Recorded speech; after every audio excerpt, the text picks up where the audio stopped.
which leads us to our. We're only halfway through this this ordeal. Here's Gilian.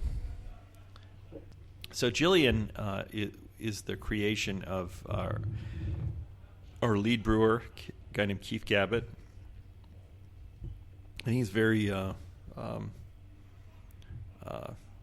one of our more culinary brewers. His wife's a professional chef, and this beer was inspired by an amuse-bouche that she created, and this beer is I don't know where to begin.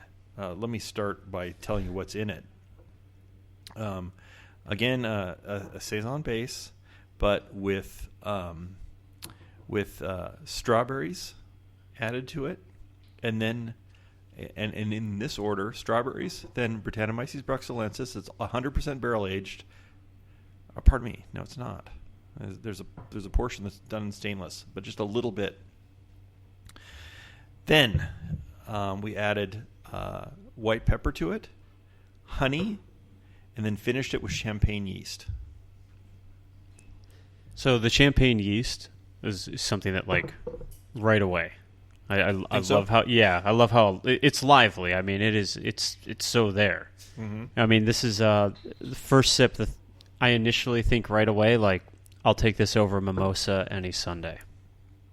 Well, I'm glad for that. And again, this beer is evolving with time as well. When I first tasted it, the character of white pepper and strawberries together tasted more like pineapple to me than strawberries. But the strawberries are starting to come back. But this beer has become a huge cult favorite among our sour drinkers and also here at the brewery.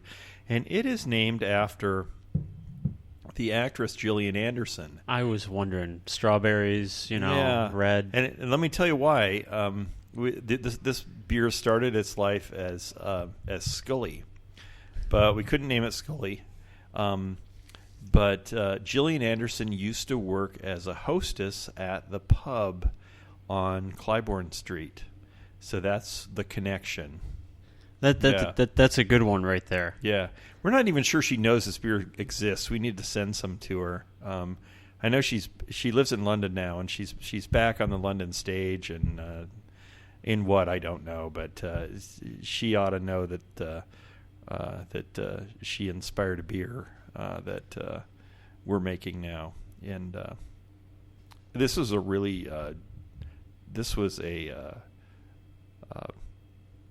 again, like Halia, it was a stretch, and it really has a flavor that people love.